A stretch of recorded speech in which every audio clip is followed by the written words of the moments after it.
truth is the most convincing story that maps onto reality, and that's why the central narrative is falling apart. Right now in the United States, people should not be walking around with masks. We must see the central narrative for the fiction that it is. We are Americans. While elections are sometimes messy, this was a secure election. The founders began the fight for human liberty and self-governance, and it's up to us to finish the job. I'll tell you what, we are in a truth emergency right now. This is the end game.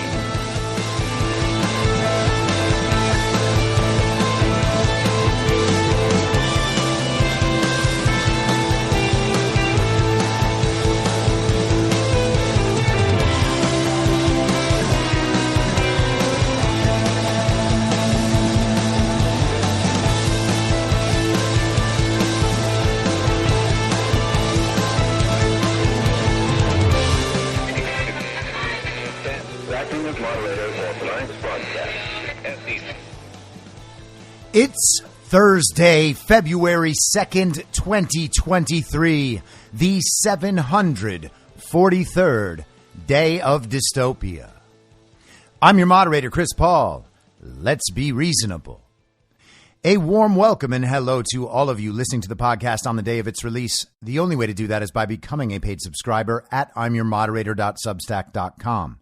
You can do so for as little as $50 a year or $5 a month, and in doing so, you'll be supporting me, the work I do, and this show as it expands. And if you can't, or you simply don't want to, continue listening to the podcast for free a couple days later on a wide variety of podcast platforms.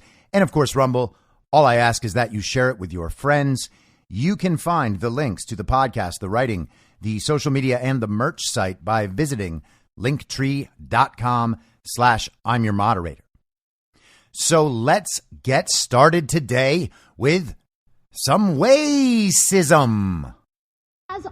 As a fellow New Yorker, I think one of the things that we should talk about here is also one of the disgusting legacies after 9/11 has been the targeting and racism against Muslim Americans throughout the United States of America. And this is an extension of that legacy. Consistency, there is nothing consistent with the Republican Party's continued attack except for the racism and incitement of violence against women of color in this body. I had a member of the Republican caucus threaten my life, and you all and the Republican caucus rewarded him with one of the most prestigious committee assignments in this Congress. Don't tell me this is about consistency. Don't tell me that this is about a condemnation of anti-Semitic remarks when you have a member of the Republican caucus who has talked about Jewish space lasers and an entire amount of tropes and also elevated her to some of the highest committee assignments in this body. This is about targeting women of color in the United States of America. Don't tell me, because I didn't get a single apology when my life was threatened. Thank you.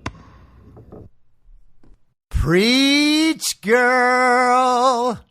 That's AOC. Just laying it down, literally bouncing, almost singing. Quite a performance. And what in the world is she talking about? Well, she's talking about keeping Ilhan Omar on the Foreign Affairs Committee in the Congress. This is the New York Post from this afternoon. House votes to kick Representative Ilhan Omar off committee over anti-Semitic remarks. The GOP-led House voted Thursday to boot Democratic Representative Ilhan Omar from the Foreign Affairs Committee over her past anti-Semitic remarks after two Republicans, once reluctant to oust her, decided to support the resolution for removal. The vote to remove Omar broke along party lines, with 218 Republicans voting to strip her of her assignment and 211 Democrats backing their colleague. One Republican, David Joyce of Ohio, voted present. House Speaker Kevin McCarthy announced the vote Wednesday after the chamber approved the Democratic assignments for the Foreign Affairs Committee, setting the stage for the Minnesota lawmakers' ouster from the panel. And skipping down a bit, Omar, 40, once compared Israel to terrorist organizations like Hamas and the Taliban, and said the relationship between the Jewish state and the United States is all about the Benjamins, even suggesting American lawmakers who support Israel were paid by the American Israel Public Affairs Committee. That's AIPAC. Omar defended herself Sunday on CNN's State of the Union by saying she was unfamiliar with tropes about Jews and money. Well, okay. I certainly did not or was not aware that the word hypnotized was a trope. I wasn't aware of the fact that there are tropes about Jews and money. That has been a very enlightening part of this journey, she said in the interview. In a Twitter post Wednesday evening, Omar urged House members to reject removing her. We can't go down this road. No member of Congress should be removed from committee because of accusations of undermining relationships with a foreign country, she said. Members must maintain their independence on policy issues. The resolution proposed by Representative Max Miller contends Omar's comments have brought dishonor to the House of Representatives. Omar clearly cannot be an objective decision maker on the Foreign Affairs Committee given her biases against Israel and the Jewish people, it says. Representative Michael McCall, the chairman of the House Foreign Affairs Committee, said he supports the resolution. It's just that her worldview of Israel is so diametrically opposed to the committee's, the Texas Republican told reporters. I don't mind having differences of opinion, but this goes beyond that. And the problems with Representative Omar on the Foreign Affairs Committee do indeed go beyond that. She has had quite a few issues in the past. She once called for compassion in the sentencing of men accused of trying to join ISIS.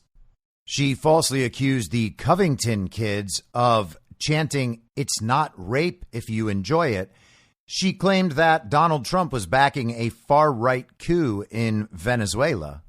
And she claimed that 9/11 was essentially some people did something. That was the quote, which maybe would have been sort of based if she wasn't a regime communist, but unfortunately she is. So it's a little weird that AOC was using 9/11 to defend Ilhan Omar. Now, to the Democrats, of course, none of that matters. All that matters is racism.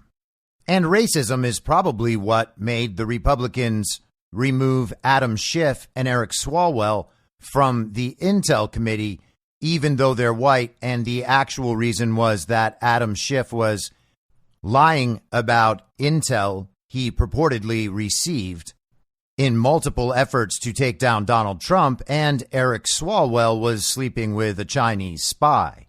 But for sure, it's all about racism this time.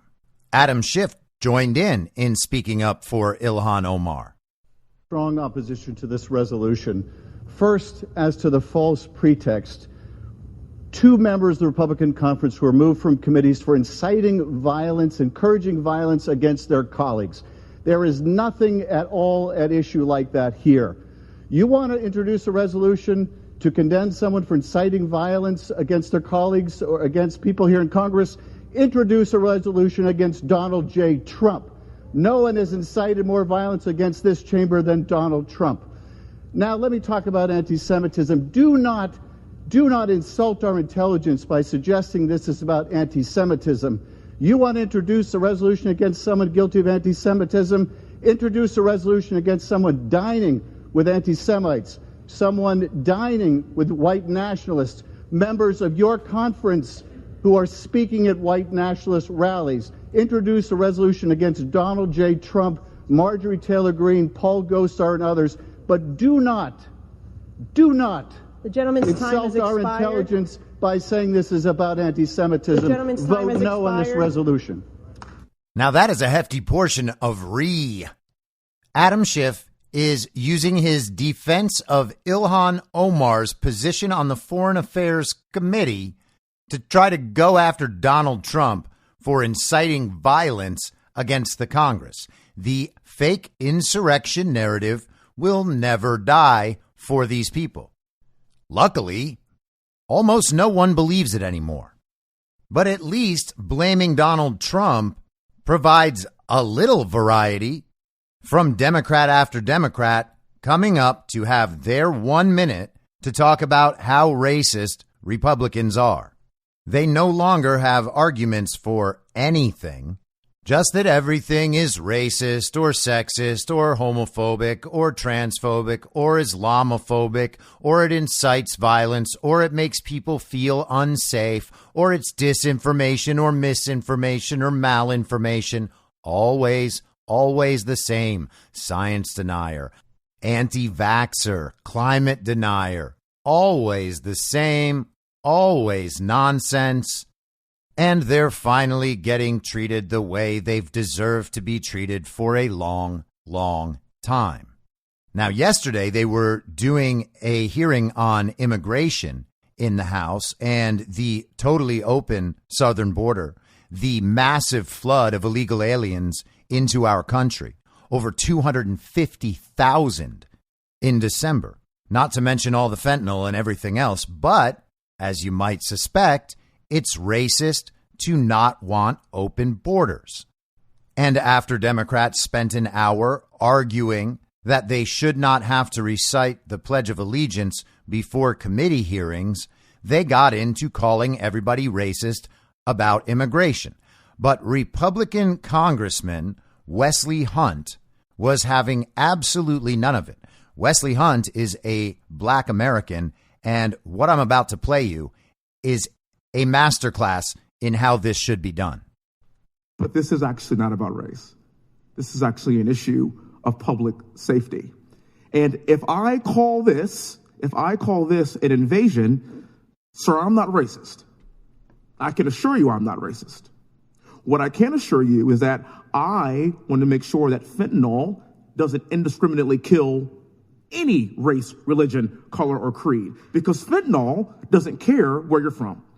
Fentanyl doesn't care about race. Fentanyl kills indiscriminately. This gentleman right here works his tail off every single day to stop that from happening. Now, there's been a break in the dam, and that's pretty obvious, because a couple of years ago, of course, we had some problems, but it wasn't amplified to the level that we are seeing every single day. And the reason why we have to be careful with what we call and what we deem racist moving forward in the future is because we start to lose focus on what the actual problem is. This administration, the Democrat Party, unfortunately, uses race as a scapegoat for everything. And as somebody that wants to make sure that we do attack racist issues when they do occur, we can't be the boy who cried wolf and blame racism all the time. I am here to hold this administration accountable to understand that there are issues of race that need to be addressed. And sir, this ain't one of them. I applaud some of your actions in El Paso. It sounds like you're doing some great things. But I'm going to tell you, as being born and raised in Texas, living in Houston, we have a problem, and this problem has precipitated over the course of the past 2 years. That is a fact. I get working together. I get reaching across the aisle. But this morning, I can't believe that we had a 1 hour debate over whether or not we should sing the Pledge of Allegiance before we convene every day. 1 hour. That, to me, is antithetical to the point of this meeting today. I implore you all to be careful with using race because your son's no longer here. And I'm sorry. There's 100,000 sons and daughters that are no longer here because of fentanyl last year. And there we have it. It cannot be more direct than that. This Democrat Party uses racism as a scapegoat for everything.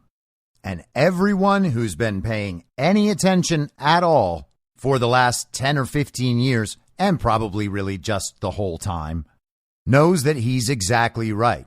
And that's awfully strange coming from Democrats, isn't it? The party of the Confederacy, the party of slavery, the party of the KKK, the party of Jim Crow, the party of Black American urban decay, and the party that went along and promoted the installation of Joe Biden as president, knowing that Joe Biden was mentored in politics for decades by a former Klan leader who himself filibustered the Civil Rights Act signed by Lyndon B. Johnson, a Democrat, who said upon signing it, "We'll have these N-words voting Democrat for the next 200 years. That's the party who uses racism as a scapegoat for everything and always has. The congressional session is exactly what you would have expected it to be from the Democrat side. All of the squad members, plus Cori Bush and whatever other Democrat people of color they could find, came out to call Ilhan Omar's removal from the Foreign Affairs Committee racist. And then they all gathered into the seats directly behind the podium so they would all be in the shot the whole time, creating the perfect visual for cable news. MSNBC's probably going to run clips tonight so that they can reaffirm once again to their audience of child brains, no, no, no. Despite your party's history and your own personal preferences and the fact that right now you are supporting a Nazi army in Ukraine while denying it, you are still the party that is going to save our society from racism. Just look how much they're fighting for you.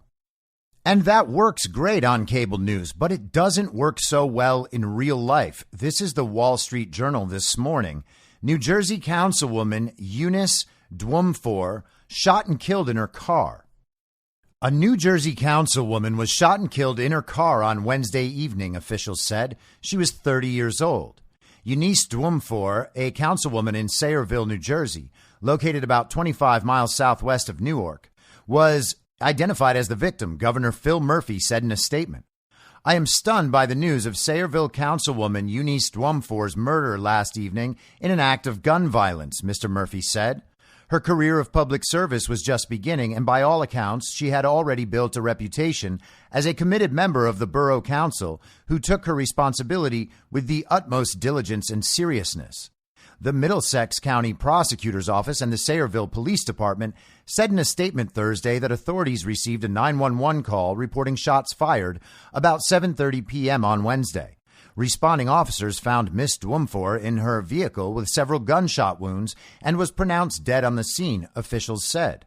Victoria Kilpatrick, the mayor of the borough of Sayreville, a community with about 45,000 residents, said in a statement Thursday that Ms. Dwumfor was a woman of faith and worked to integrate her Christian beliefs into her daily life as a community leader.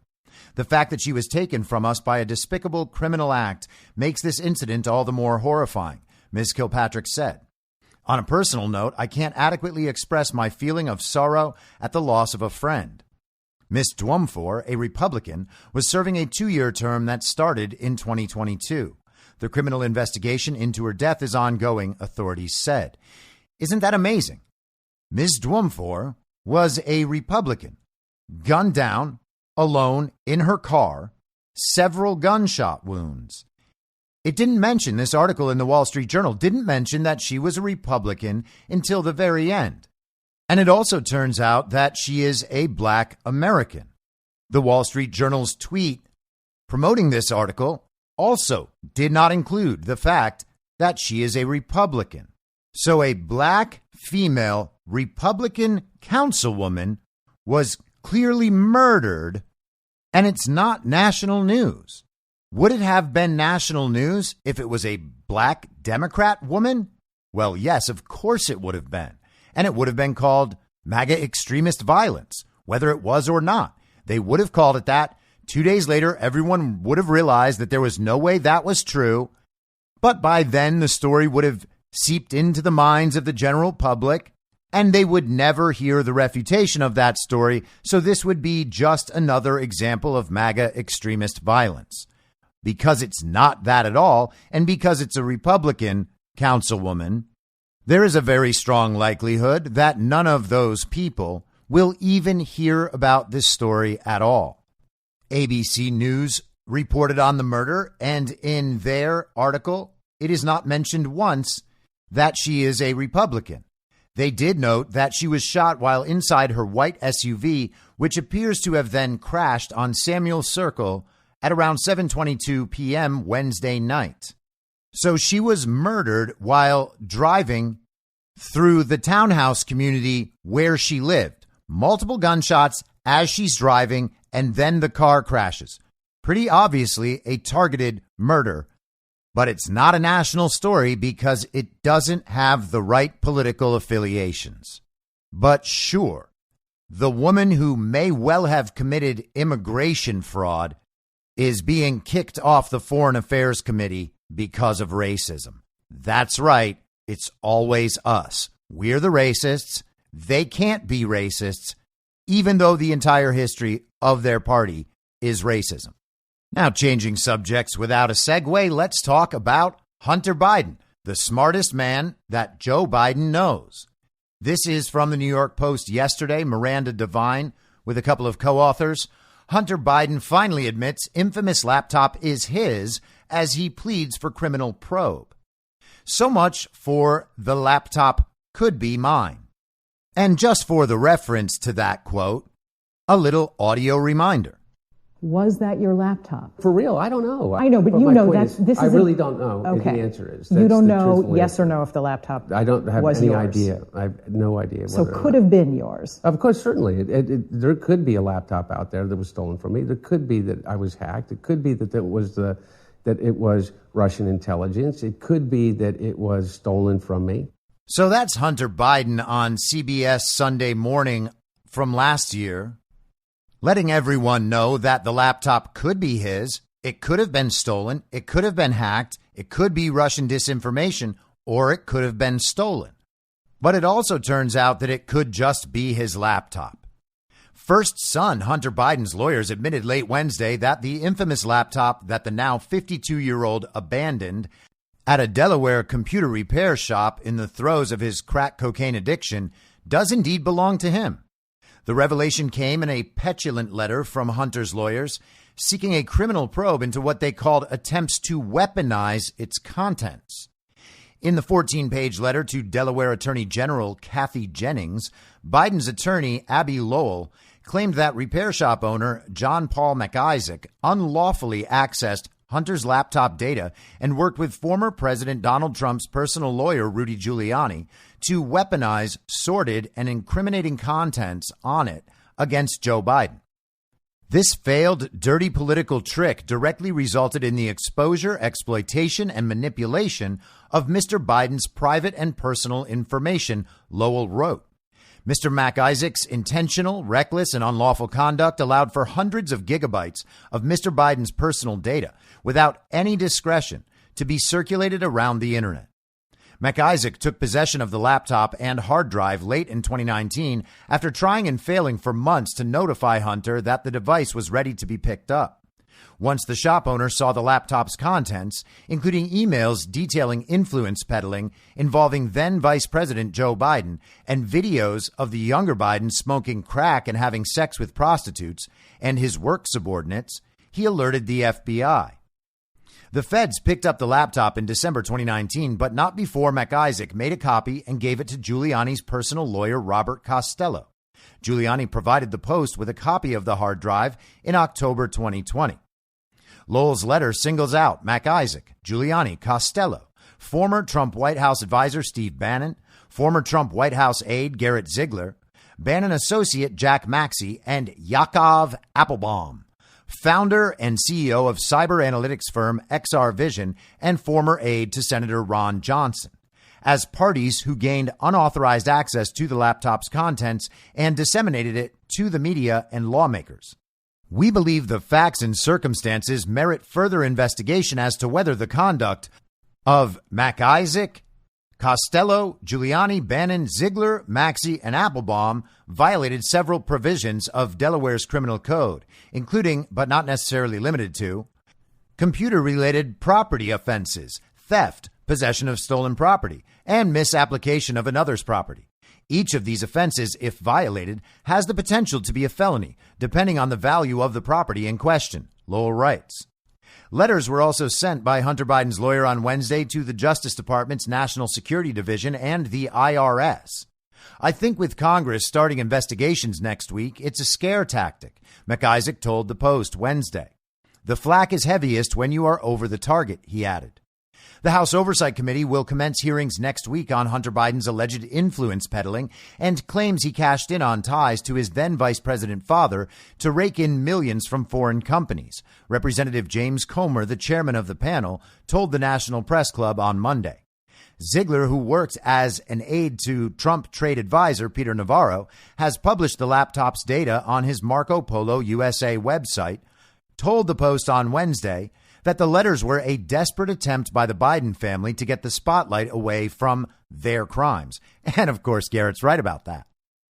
With respect to the letters from the president's son pleading with his daddy's agencies to target those who expose his blatant criminality, Kevin Morris did not get a lot of bang for his buck, Ziegler told the Post, referencing Hunter Biden's fixer and quote-unquote sugar brother, Kevin Morris, who allegedly lent the president's son $2 million to help pay off his overdue federal taxes and has become the architect of Hunter Biden's legal and media strategy. And Kevin Morris is the big entertainment attorney in Hollywood with a large roster of A-list clients. You'd think that Morris would spend his $1,400 plus an hour on an actual tax attorney when funding Hunter's legal misadventures, which Abby Lowell is not, Ziegler said. The letter to the IRS about Marco Polo is full of speculations and basic misunderstandings about the case law surrounding 501c3 organizations. Hopefully, federal and state investigators will see this for what it is, a desperate attempt by Hunter and his family to get the attention off of their crimes, he added. And you gotta love Garrett Ziegler, naturally. What panache, what aplomb. Adding a portion of humor as he twists the knife ever deeper. Costello told the Post that Lowell's allegations were ridiculous and a sign of desperation. This letter is a ridiculous attempt to intimidate that will not succeed. It is the product of desperation by Hunter Biden because they know Judgment Day is coming for the Biden family, he said. Costello points out that McIsaac has a signed work order that gives him authorization to examine the hard drive, and the property is deemed legally abandoned after 90 days. It is the property of John Paul McIsaac. McIsaac said it's no coincidence the letter from Hunter Biden's lawyer comes just as House Republicans are ready to open probes into the president's son. So 2 years and 4 months later, the Bidens finally admit that the laptop is Hunter's and was dropped off at John Paul McIsaac's computer repair shop. How about that? It is not part of a Russian disinformation campaign. It is not fake news. It was not hacked. It wouldn't fall under Twitter's hacked materials policy.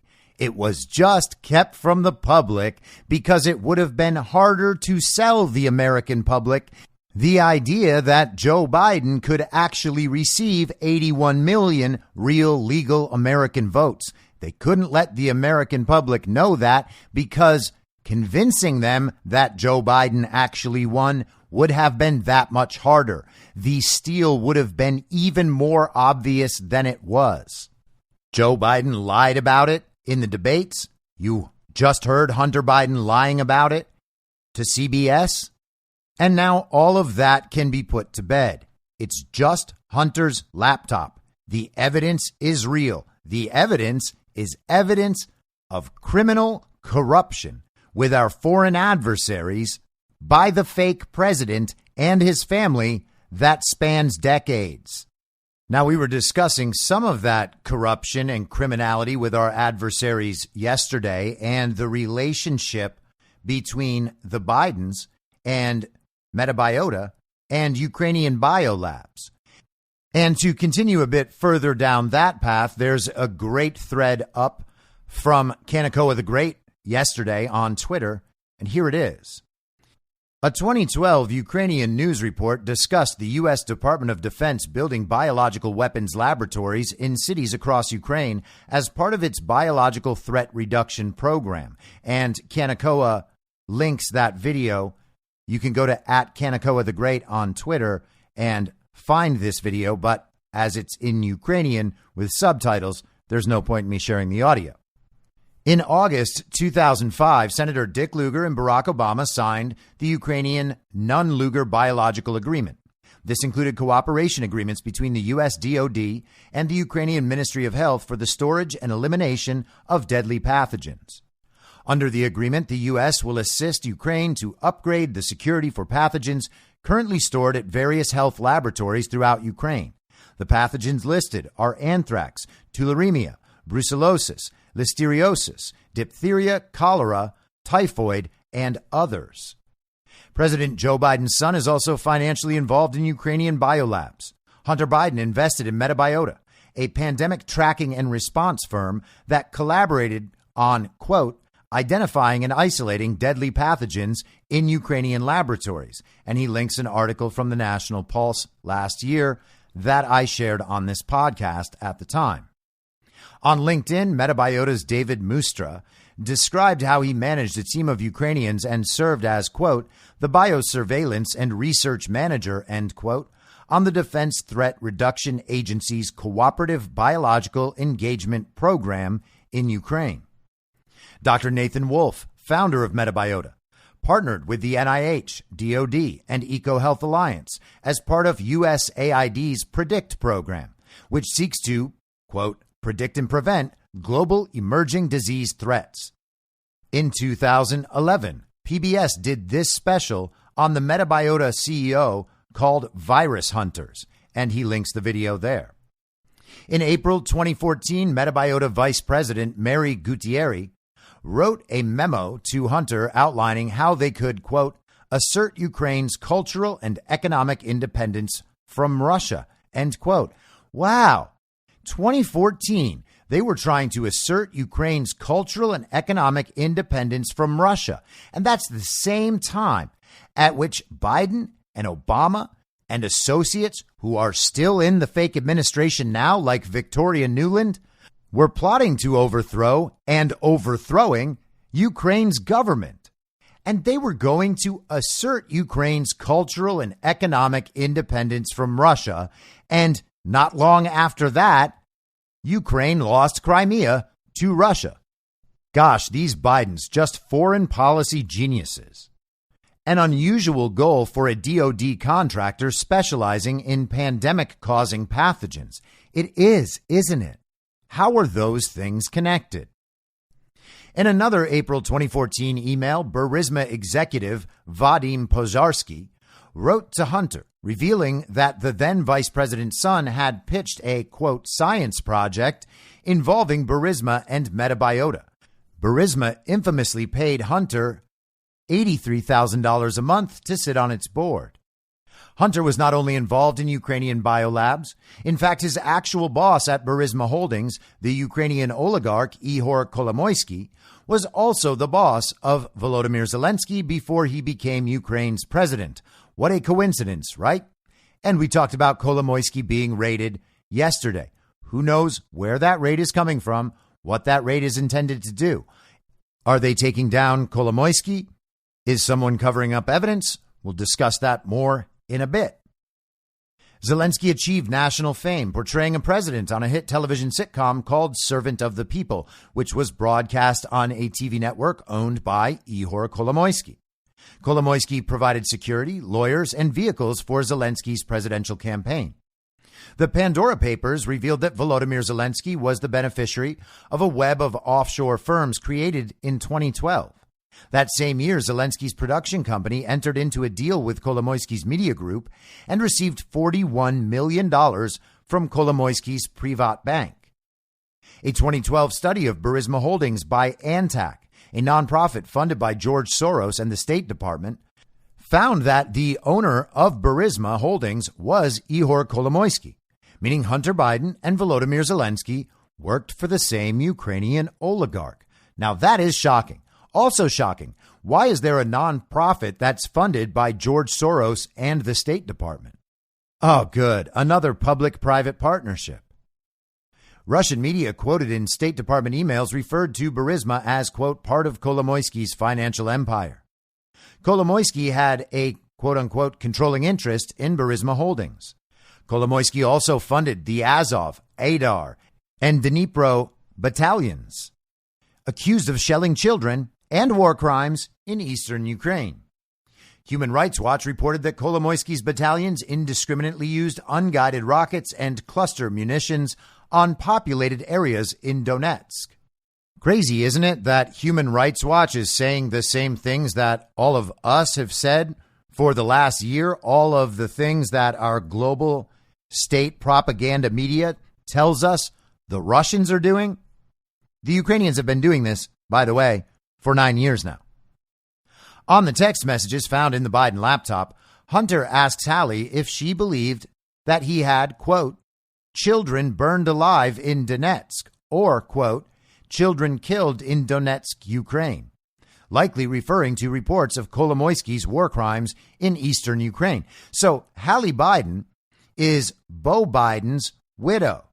Beau Biden being Hunter Biden's brother, Hallie Biden and Hunter Biden started a relationship that mostly consisted of sex and smoking crack. And then Hunter started a relationship with his brother's widow's sister as well. A lot of class in that family. This text message is one of the most damning things on Hunter Biden's laptop, in my opinion. Hunter Biden is asking his brother's widow, who he's in a close relationship with, whether or not she really believes that he is involved with having children burned alive in Donetsk and children killed in Donetsk, Ukraine. And it's worth remembering that Sam Harris said in his own words that he did not care if there was evidence of dead bodies in Hunter Biden's basement on that laptop. It was still so important that that laptop be hidden to make it harder for Donald Trump to win. In 2020, the DOJ accused Ihor Kolomoiskiy of laundering $4 billion from his Privat bank into American properties, meaning Joe Biden sent Ukraine $100 billion with Zelensky, Kolomoiskiy, and his son Hunter all tied to money laundering and offshore banking in Ukraine. So a great thread by Kanekoa the Great.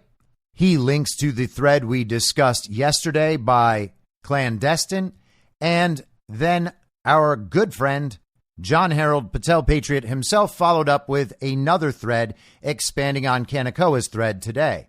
He says, a few more interesting things to add to the thread by Kanekoa. Recall that one of Russia's stated goals with their special military operation is to denazify Ukraine. This Russian embassy statement specifically listed Azov, the Kolomoiskiy funded/founded group, and he cites a statement from the Russian embassy. The statement reads, Russia continues its special military operation to demilitarize and denazify Ukraine. The Russian army does not occupy Ukrainian territory and takes all measures to preserve the lives and safety of civilians. The strikes are targeting military facilities only, being carried out exclusively with high-precision weapons. We are witnessing an unprecedented wave of lies, fake news, distorted and fabricated facts aiming at discrediting our actions. Goebbels-style Western propaganda was predictable. It cannot be trusted. The public in Canada should understand that, and I should have noted this. This is the Embassy of the Russian Federation in Canada writing this statement. The truth is different. Crimes against humanity and violations of international humanitarian law are committed by the armed forces of Ukraine and such neo-Nazi groups as Azov, Right Sector, and others. The multiple evidence is available in open sources. The Ukrainian side is deploying multiple launch rocket systems and artillery in the courtyards of residential buildings, hospitals, schools, and kindergartens. The armed forces of Ukraine, nationalist and neo-Nazi groups, use civilian infrastructure and population as human shields. And again, that's true. And even the globalist, leftist Human Rights Watch admits to it. It is essential to understand the rationale behind these actions. The Ukrainian authorities and its Western patrons are committing monstrous and inhuman provocations in order to put all the blame on Russia. In fact, the full responsibility for the destruction and innocent victims lies with the regime in Kiev. The Russian army is fighting neither Ukraine nor the Ukrainians. The tasks to clear Ukraine of Nazism and to demilitarize it will be accomplished. Those responsible for genocide and 8 years-long war started by Kiev against its own people, silently watched and frequently encouraged by the West, will be brought to justice. Russia is not starting wars. Russia is ending them. And that was from March 1st, 2022, 11 months ago. John goes on. In July of 2014, during the Color Revolution, it was reported these Nazi groups were committing war crimes. Kolomoiskiy is listed as funding many of them. Russia also issued a warrant for Kolomoiskiy's arrest. Then we have the Durham connection to Ukraine and the timing of that revelation to Trump's quote-unquote perfect phone call. We know the Clinton Foundation was taking money from Ukrainian oligarchs. It's obvious they were not the only ones from the Obama administration doing so. And he posts an excerpt. Then there's the Clintons, who received millions from Ukrainians over the years in donations to their family foundation. From 2009 to 2013, the Clinton Foundation received at least $8.6 million from the Victor Pinchuk Foundation, which is headquartered in the Ukrainian capital of Kiev, the Wall Street Journal reported. In 2008, Pinchuk pledged a 5-year, $29 million commitment to the Clinton Global Initiative for a program to train future Ukrainian leaders to, quote, modernize Ukraine. He goes on.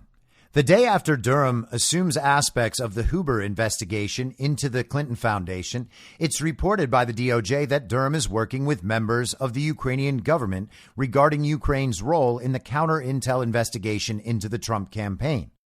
So what we know. Kolomoiskiy stole $4.5 billion from Privat Bank between 2006 and 2015, most of the Obama era. Kolomoiskiy owned Burisma. Hunter made $83,000 per month as Burisma board member. Joe Biden had the prosecutor investigating Burisma fired. Kolomoiskiy funded and supported Zelensky. Kolomoiskiy funded and founded Azov. Russia specifically listed Azov as an enemy in their operation to denazify Ukraine.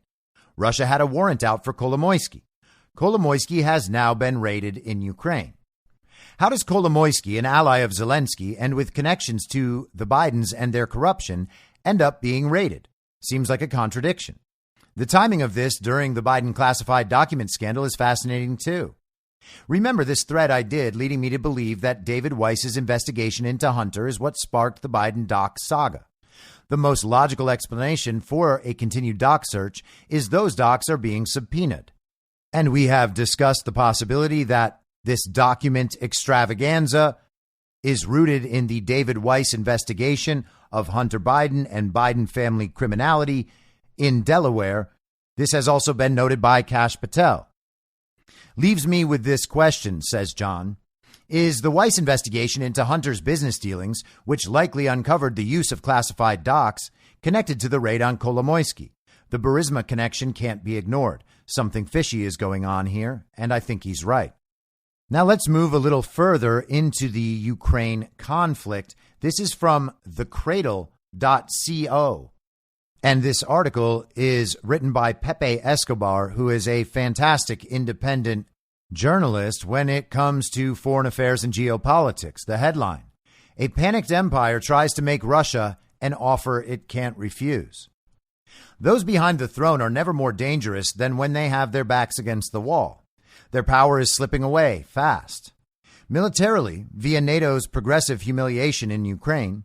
Financially, sooner rather than later, most of the global South will want nothing to do with the currency of a bankrupt rogue giant.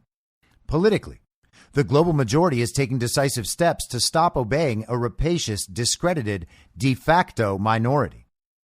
So now those behind the throne are plotting to at least try to stall the incoming disaster on the military front.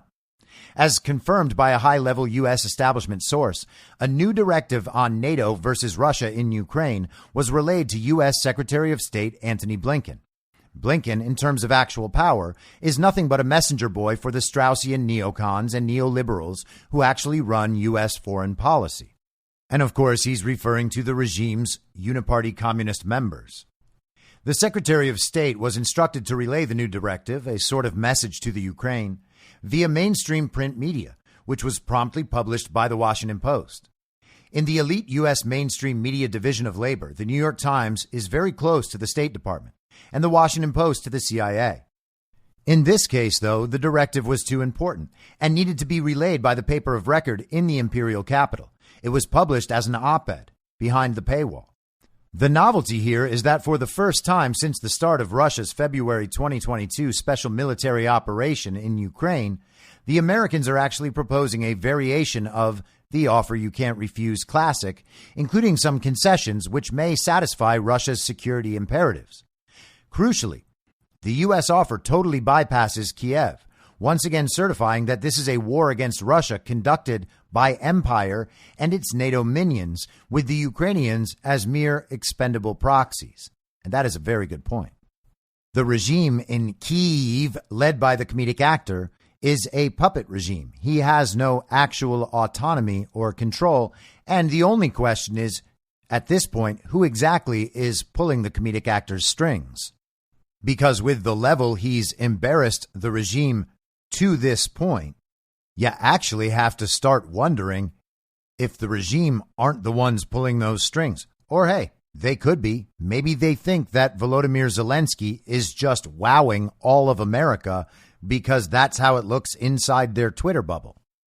The Washington Post's old-school Moscow-based correspondent, John Helmer, has provided an important service, offering the full text of Blinken's offer, of course extensively edited to include fantasist notions such as, quote, U.S. weapons help pulverize Putin's invasion force, end quote, and a cringeworthy explanation, quote. In other words, Russia should not be ready to rest, regroup, and attack. The message from Washington may, at first glance, give the impression that the U.S. would admit Russian control over Crimea, Donbass, Zaporozhye, and Kherson, quote, the land bridge that connects Crimea and Russia, as a fait accompli. Ukraine would have a demilitarized status, and the deployment of HIMARS missiles and Leopard and Abrams tanks would be confined to western Ukraine, kept as a deterrent against further Russian attacks. What may have been offered in quite hazy terms is in fact a partition of Ukraine, demilitarized zone included, in exchange for the Russian General Staff canceling its yet unknown 2023 offensive, which may be as devastating as cutting off Kiev's access to the Black Sea and or cutting off the supply of NATO weapons across the Polish border. The U.S. offer denies itself as the path towards a, quote, just and durable peace that upholds Ukraine's territorial integrity, end quote. Well, not really. It just won't be a rump Ukraine, and Kiev might even retain those western lands that Poland is dying to gobble up. The possibility of a direct Washington-Moscow deal on an eventual post-war military balance is also evoked, including no Ukraine membership of NATO. As for Ukraine itself, the Americans seem to believe it will be a strong, non-corrupt economy with membership in the European Union. Whatever remains of value in Ukraine has already been swallowed not only by its monumentally corrupt oligarchy, but most of all, investors and speculators of the BlackRock variety. Assorted corporate vultures simply cannot afford to lose Ukraine's grain export ports, as well as the trade deal terms agreed with the EU before the war. And they're terrified that the Russian offensive may capture Odessa, the major seaport and transportation hub on the Black Sea, which would leave Ukraine landlocked. There's no evidence whatsoever that Russian President Vladimir Putin and the entire Russian Security Council, including its secretary Nikolai Patrushev and Deputy Chairman Dmitry Medvedev, have reason to believe anything coming from the U.S. establishment, especially via mere minions such as Blinken and the Washington Post. After all, the Stavka, a moniker for the high command of the Russian armed forces, regard the Americans as, quote, non-agreement capable, even when an offer is in writing. This walks and talks like a desperate U.S. gambit to stall and present some carrots to Moscow in the hope of delaying or even canceling the planned offensive of the next few months. Even old-school dissident Washington operatives, not beholden to the Straussian neocon galaxy, bet that the gambit will be a nothing burger. In classic strategic ambiguity mode, the Russians will continue on their stated drive of demilitarization, denazification, and de-electrification, and will stop anytime and anywhere they see fit east of the Dnieper or beyond. Washington's ambitions in this essentially NATO versus Russia war go well beyond Ukraine. And we're not even talking about preventing a Russia-China-Germany-Eurasian Union or a peer competitor nightmare. Let's stick with the prosaic issues on the Ukrainian battleground. The key recommendations, military, economic, political, diplomatic, were detailed in an Atlantic Council strategy paper last year. And in another one, under War Scenario 1, the war continues in its current tempo, we find the Straussian neocon policy fully spelled out. It's all here, from marshaling support and military assistance transfers to Kiev, sufficient to enable it to win, to increase the lethality of military assistance transferred to include fighter aircraft that would enable Ukraine to control its airspace and attack Russian forces therein, and missile technology with range sufficient to reach into Russian territory. From training the Ukrainian military, quote, to use Western weapons, electronic warfare, and offensive and defensive cyber capabilities, and to seamlessly integrate new recruits into the service, end quote, to buttressing, quote, defenses on the front lines near the Donbass region, end quote, including, quote, combat training focusing on irregular warfare, end quote. Adding to, quote, imposing secondary sanctions on all entities doing business with the Kremlin, end quote, we reach, of course, the mother of all plunders. Quote, confiscate the $300 billion that the Russian state holds in overseas accounts in the United States and EU and use seized monies to fund reconstruction. Oh, the Russians are going to love that. The reorganization of the special military operation with Putin, Chief of the General Staff Valery Gerasimov, and General Armageddon in their new enhanced roles is derailing all these elaborate plans. The Straussians are now in deep panic. Even Blinken's number 2, Russophobic warmonger Victoria F. the EU Newland, has admitted to the U.S. Senate that there will be no Abrams tanks on the battlefield before spring, realistically only in 2024. She also promised to, quote, ease sanctions if Moscow returns to negotiations. Those negotiations were scotched by the Americans themselves in Istanbul in the spring of 2022. Newland also called on the Russians to withdraw their troops. Well, at least that offers some comic relief compared with the panic oozing from Blinken's offer you can't refuse. Stay tuned for Russia's non-response response. So as we heard from Colonel McGregor yesterday, Russia has a dominant and unshakable position in Ukraine, and the U.S. and its regime allies are beginning to understand that their efforts in Ukraine have been a failure and will continue to be a failure, and now they're just trying to keep whatever they can. And that effort will very likely fail as well. Now, adjacent to the Ukraine situation, let's go to this incredible piece from the Gray Zone. They actually do amazing work there. This is from today, the headline: suspicions of state security setup in Germany's far-right coup. Now that sounds familiar. That sounds kind of like January 6th. That sounds kind of like January 8th in Brazil. And it sounds kind of like the Reichstag fire in Germany. A massive police raid foiled extremist plans to topple Germany's government.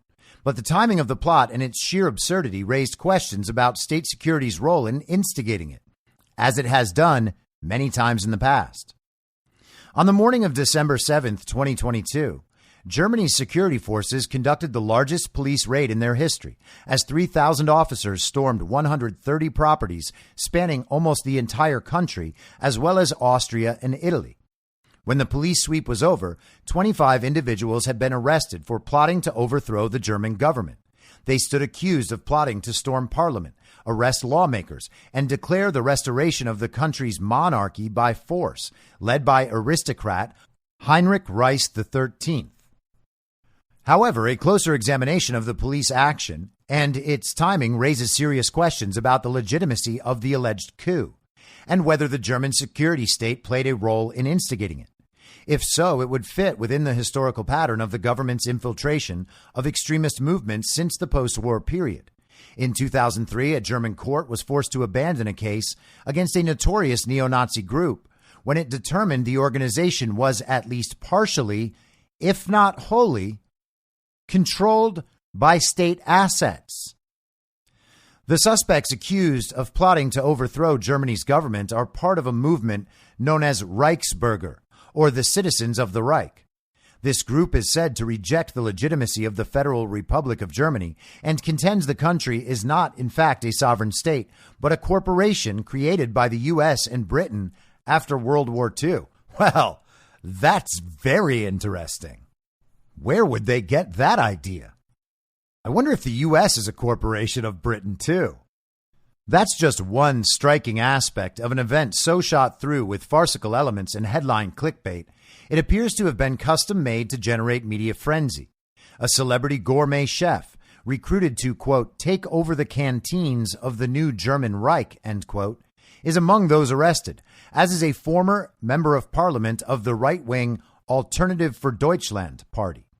So is a Russian citizen, the girlfriend of Royce, who reportedly contacted Moscow's embassy in Germany to discuss a new post-coup world order.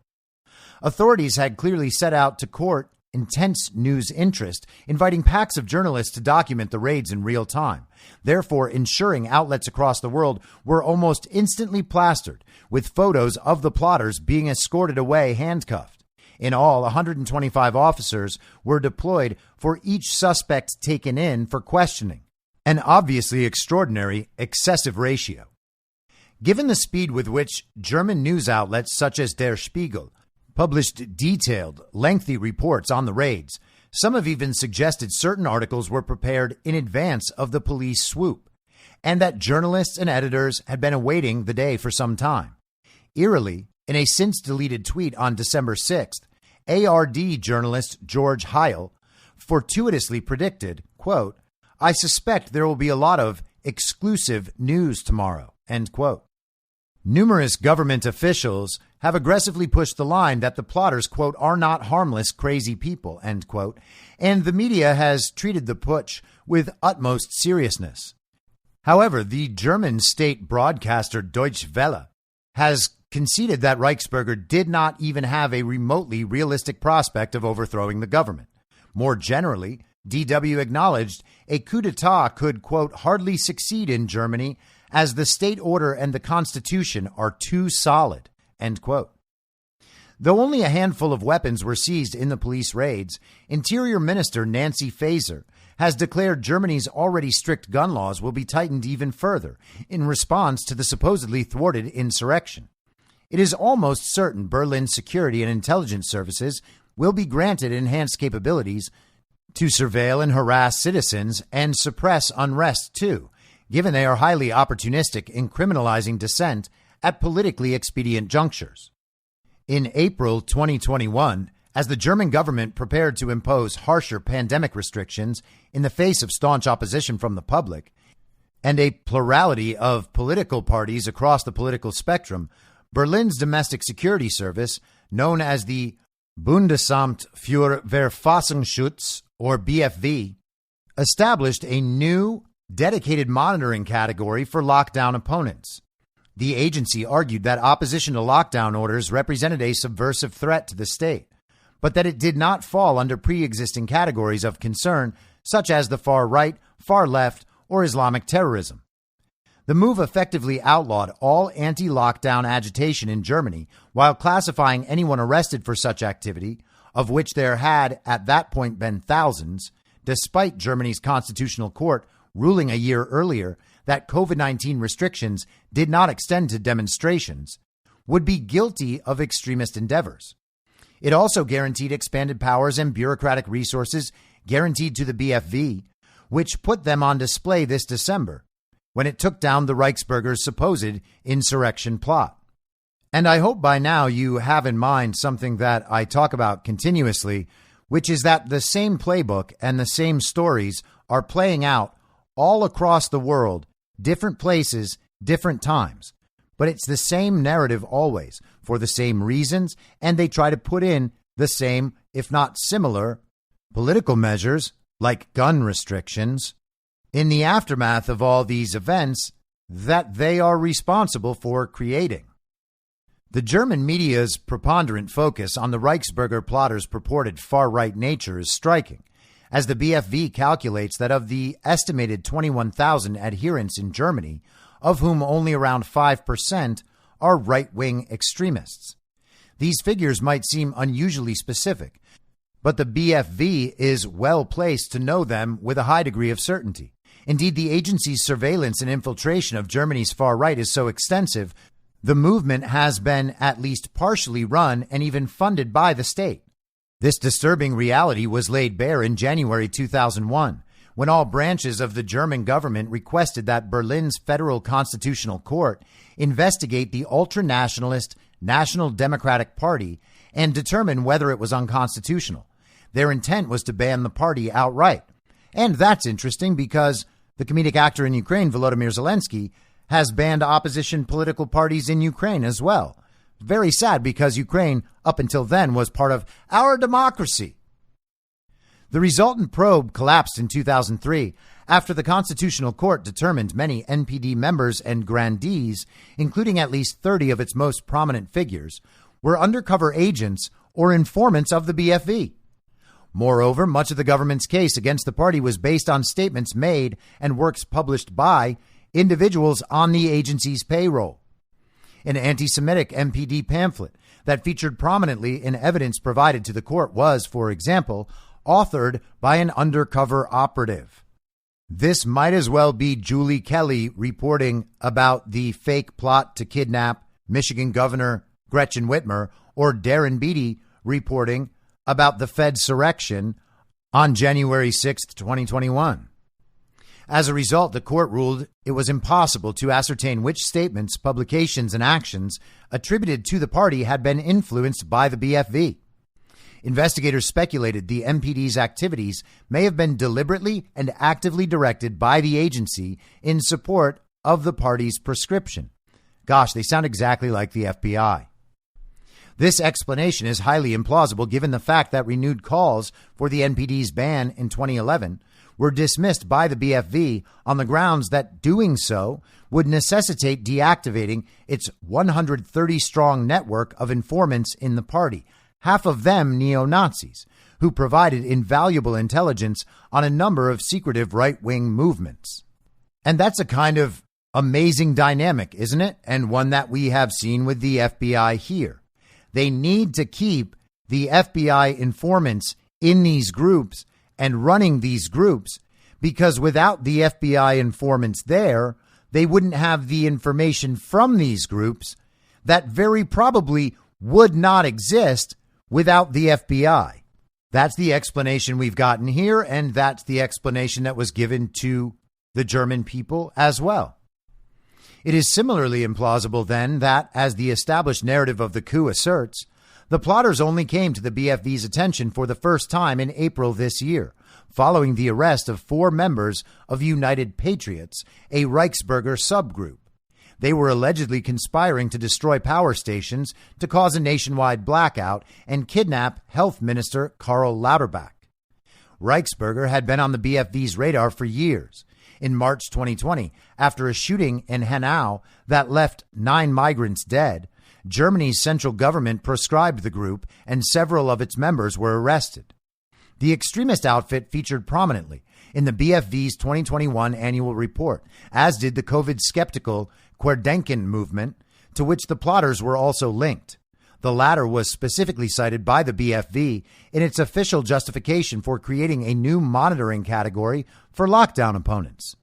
So I guess if you can't actively insert members of the security service into one of these groups, this group, of course, being decentralized, people who are just opponents of lockdowns, then what you need to do is legalize ways to monitor them even more than average citizens, and of course for their political beliefs. As such, the coup conspirators were irrefutably connected to an array of groups officially confirmed to be under intensive surveillance by the BFV. These outfits would have thus been heavily penetrated by agents and informants reporting on their members' every move.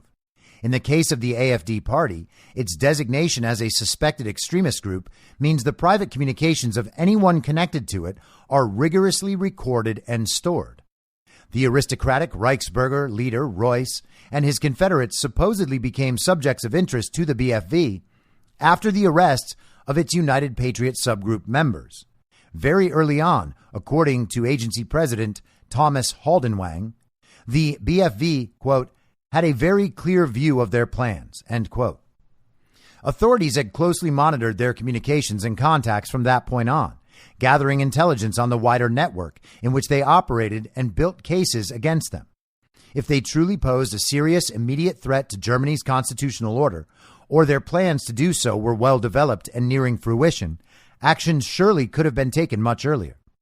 Haldenwang claims the BFV watched in real time as the plot, quote, became more and more concrete and weapons were procured, end quote.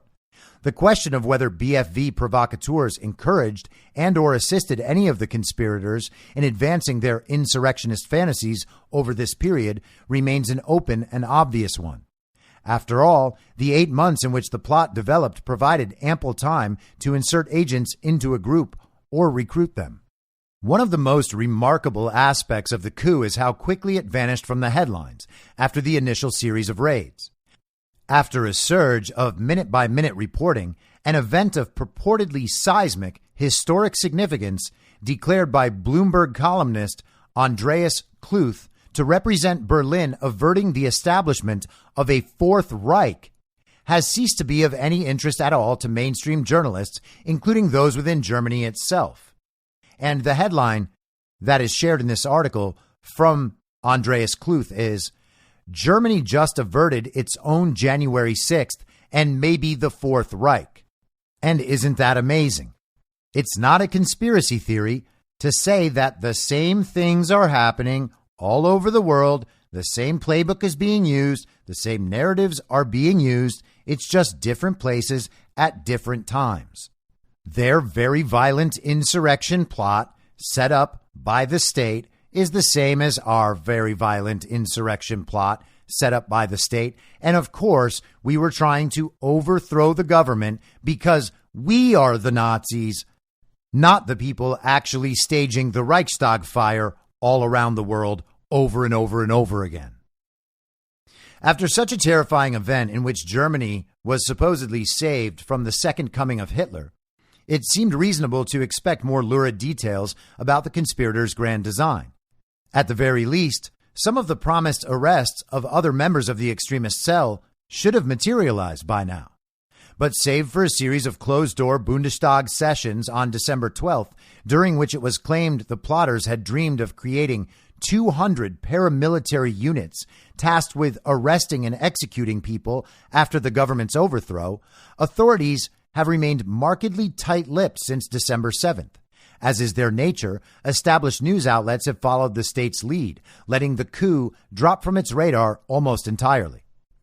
The media's sudden disinterest in the Reichsbürger plot recalls another supposed far-right coup conspiracy in Germany. In April 2017, the country was deluged with reports of a 28-year-old Bundeswehr soldier known as Franco A., who had been arrested for planning to carry out violent attacks on German politicians, activists, and journalists. Portrayed as a leading member of a far-right terror group, Nordkreuz, Franco A. supposedly registered as a Syrian refugee with German authorities in December 2015. His purported intent was to deliberately leave his fingerprints at the scenes of serious crimes in the hope they would be blamed on his Syrian persona and thereby trigger nationwide violent backlash against immigrants across the nation. Authorities later declared that investigations into Franco A. revealed he was but one component of a much wider plot among Germany's elite Special Forces Command to achieve Day X, whereupon they would abduct and execute a variety of German politicians. The case prompted international outcry, as well as widespread public debate about the degree to which Bundeswehr had been infected with dangerous, revolutionary, far-right sentiment. However, the official inquiry ultimately amounted to nothing. In November 2017, 6 months after his arrest, Franco A. was released from custody as Berlin's federal court ruled, quote, "The results so far of the investigation do not substantiate the strong suspicion that a serious act threatening the state was in preparation," end quote. It's crazy how all of these plots eventually fall apart, isn't it? A police raid 3 months earlier on KSK headquarters similarly failed to unearth any indication of subversive intentions or activities among its operatives. Concluding that absence of evidence was not evidence of absence, police speculated the command had been tipped off in advance and promptly charged a soldier known as Peter W., who they accused of secretly leading far-right group Hannibal, with helping the suspects cover their tracks. Peter W. was duly acquitted in March 2019 and apparently continues to serve in the German armed forces to this day. He successfully argued in court that Social Democratic Party supporters within Germany's Ministry of Justice grossly exaggerated and distorted his case in order to embarrass the ruling CDU-led government for reasons of electoral expediency. Meanwhile, Nordkreuz's putative leader and founder, a veteran police sniper and shooting instructor known as Marco G., was given a suspended sentence of 21 months in December that year. Despite guns and ammunition being found at his home, the arsenal was ruled to be largely legal, and several unconstitutional comments he made in a private group chat neither implied he intended to overthrow the government nor carry out terrorist attacks. Franco A. was eventually sentenced to 5.5 years in prison for possession of illegal weapons and fraud in July 2022.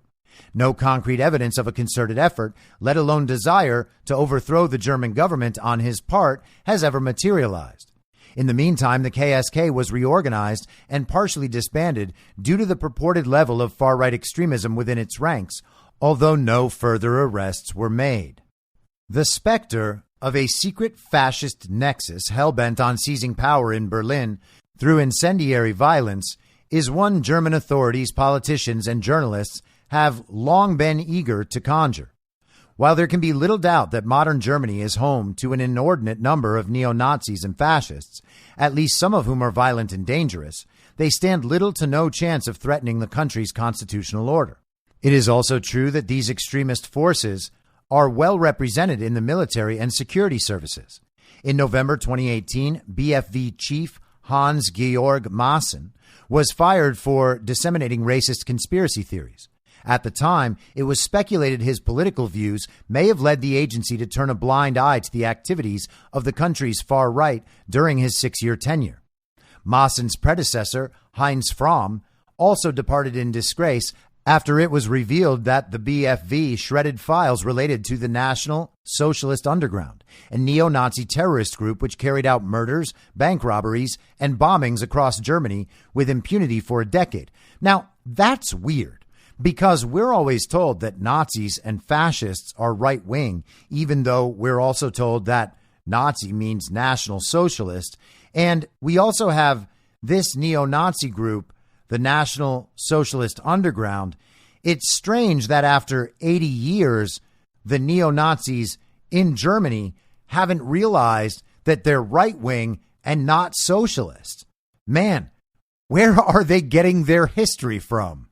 We should really send an MSNBC host over to Germany to educate these neo-Nazis about how Nazism and fascism are actually right-wing ideologies. They must be confused, because obviously it can't be that we were lied to by our educational system and by the people on TV. That doesn't make sense. Questions abound to this day over whether the NSU was actively protected from investigation and capture by the BFV state security services. It also remains unclear why one of the agency's staff, referred to by fellow spooks as Little Adolf for his far-right views, far right, was present at the scene of one of the group's killings.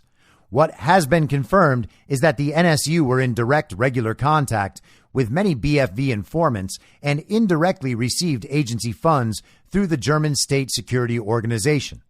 This was hardly the first time that right-wing terrorists have managed to get away with literal murder in Europe. Throughout the Cold War, British and American spies, in conjunction with NATO, managed a network of secret fascist armies who committed countless violent criminal acts as part of a strategy of tension designed to discredit the left and justify ever greater security measures. In Italy, this connivance was known as Operation Gladio. And the gray zone, for all its many wonderful qualities, could use some brushing up on what the right-left political spectrum actually is so that they stop saying these silly things. But it is interesting to note that British and American spies with NATO were managing a network of secret fascist armies. That's so strange, because we were told that the regime globalists are anti-fascist and that, in fact, they're the ones who defeated the Nazis. Strange how this happens, isn't it? I actually discussed this very issue at length in an essay on the Substack called The Sides of History. You can read it there, and I believe that the audio version of that is also posted on the Substack. I'm your moderator.substack.com. Many terrorist attacks carried out during this period either remain officially unsolved or the likely perpetrators have never been brought to justice. Gladio operative Vincenzo Vinciguerra, jailed for life for a car bombing that killed 3 police officers and injured 2, in later years explained why and laid bare the, quote, strategy of tension in stark detail. You were supposed to attack civilians, women, children, innocent people from outside the political arena. The reason was simple: force the public to turn to the state and ask for greater security. People would willingly trade their freedom for the security of being able to walk the streets, go on trains, or enter a bank. This was the political logic behind the bombings. They remain unpunished because the state cannot condemn itself. And boy, oh boy, if that doesn't bring back memories of the summer of love from 2020. Vinciguerra's words resonate strongly against the backdrop of the recent Reichsbürger coup, as the supposed plot could not have come at a more opportune time for the German government. Throughout 2022, officials in Berlin openly angsted about the prospect of mass upheaval due to spiraling living and energy costs. Though scarcely reported in mainstream media, large-scale protests have grown in size and frequency. German Chancellor Olaf Scholz has dubbed the situation, quote, a powder keg for society. It is not unlikely that the country will fall into a deep, grinding recession in the near future. Some analysts have predicted its eventual deindustrialization. Public approval of Scholz's administration is already flagging significantly. Conversely, AfD, which opposes arming Ukraine and sanctioning Russia, has reached near record levels in the polls and is on course to come first in several state elections in 2024. Isn't that amazing? We are told that all of these NATO allies, all of these EU allies, all of the countries that represent the evil twin faction, the global regime, wherever that faction is in power, we are told that all of them support Ukraine. And we are led to believe that the people of these countries support Ukraine as well. Except that's clearly not true. It is just the regime. It is just the elites. And among the people, it's just those who are still totally addicted to the global state propaganda media and the central narrative they disseminate. With Western governments no longer able to exploit the COVID-19 pandemic to crush dissent, rally citizens behind unpopular administrations, and expand systems of surveillance and social control, intelligence services throughout Europe and North America are again ramping up fears of terrorism to terrify their populations into submission, this time in the form of domestic far-right elements. If German spies had wished to concoct a false flag terror plot that achieved maximum visual and political impact, and without any risk to national security, the coup they so heroically busted on December 7th could not have been better conceived. And let's read that second to last paragraph just one more time. But think about this in America and think about how the very violent insurrection was used. With Western governments no longer able to exploit the COVID-19 pandemic to crush dissent, rally citizens behind unpopular administrations, and expand systems of surveillance and social control, intelligence services throughout Europe and North America are again ramping up fears of terrorism to terrify their populations into submission, this time in the form of domestic far-right elements. And so there you have it, my fellow domestic terrorists. Is it a conspiracy theory that the evil twin global regime factions within these countries are breathing life into and organizing these so-called extremist groups and orchestrating these so-called terrorist plots? No, it's just the same color revolution playbook playing out around the world over and over and over again to implement the global political agenda. And this is finally breaking through into the mainstream, even in America. Last night, Tucker Carlson had the leftist comedian Jimmy Dore come on his show to talk about these global war efforts. And it's notable because Tucker is the only person on all of cable news who would actually host this conversation. Jimmy Dore mentions that himself today on Twitter, noting that ABC News and the Washington Post and CNN and MSNBC, none of them actually want to talk to him. But here he is on Tucker Carlson last night.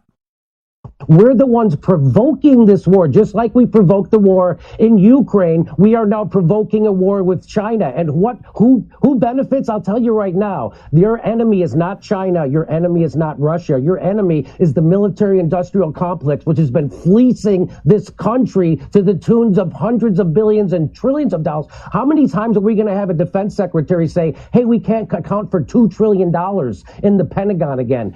Which has happened twice now in my lifetime. So again, people are being, the war machine cannot be stopped. Who's running this country? The war machine. It certainly isn't Joe Biden making these decisions. I would like to know who is making the decisions. And I just want to remind everybody, the United States is the world's terrorist. We just set the Middle East on fire in the last 20 years. And now we're doing a proxy war in Ukraine, which we provoked, NATO provoked, and it was just admitted that we provoked it by the former prime minister of Germany. And now we're trying to saber rattle with China, and they're predicting a war.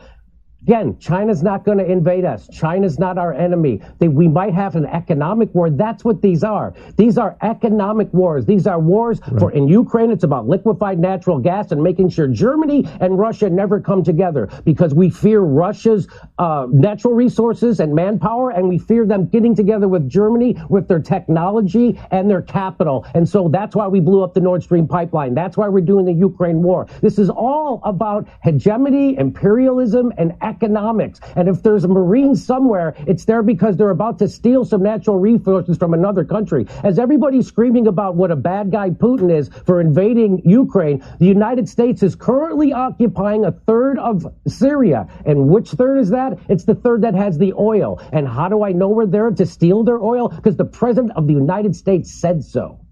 Isn't it amazing that we are the right-wing extremists, the right-wing domestic terrorists, and we are also the people who do not want civil war in the United States and do not want proxy wars around the world to protect regime corruption? We are the anti-war party simply by being America first and valuing peace through strength rather than the United States as a global police force for the regime.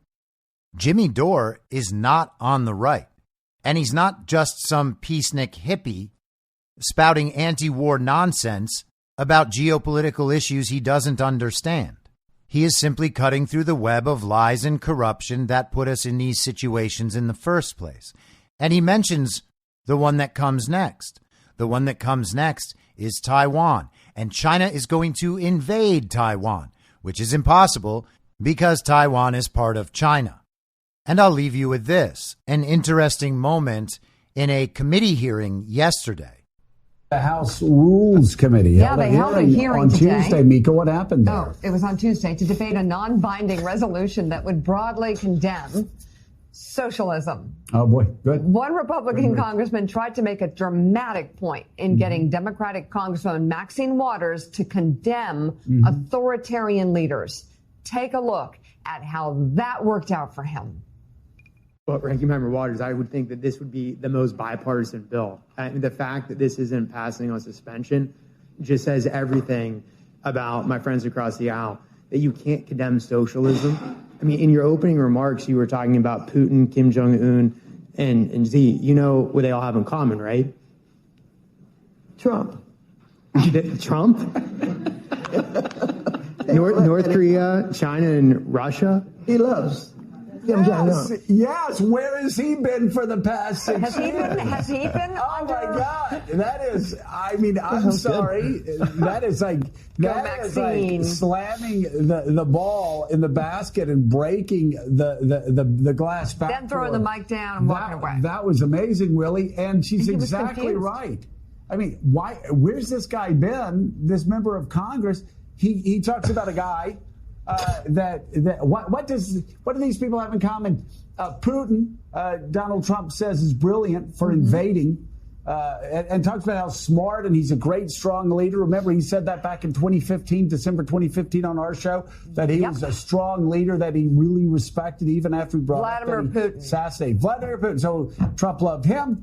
Of course, we know what he felt about the dictator in North Korea with his love letters. And with President Xi, he guaranteed America that President Xi was going to be wonderful during COVID, and they're cooperating with us. And China is wonderful.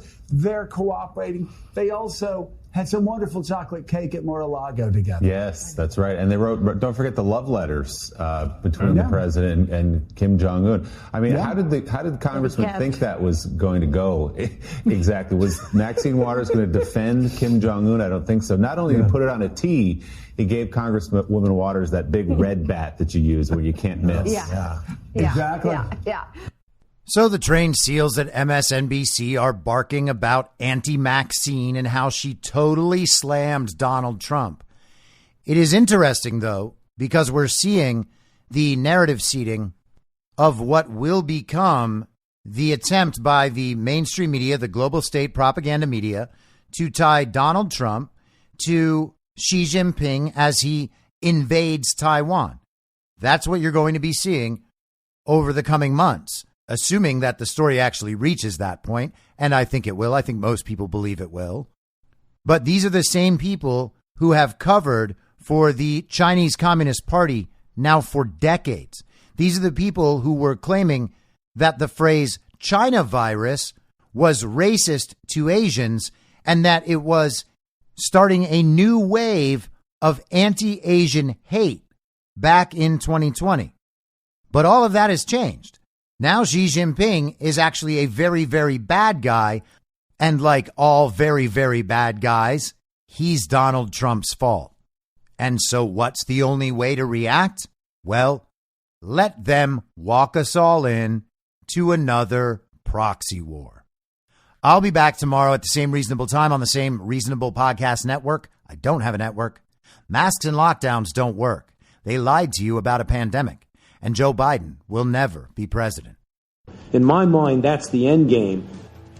If you're listening to this episode for free, you can support me and support the show and the work I do by signing up for a paid subscription at imyourmoderator.substack.com. You can do so for as low as $50 a year or $5 a month. Comes out to under $0.25 per episode, and you'll blast right through the paywall for all of the writing. The merch store is www.cancelcouture.com, and you can find everything else by heading to Linktree, linktree.com/I'mYourModerator. And I'll see you soon out on the range.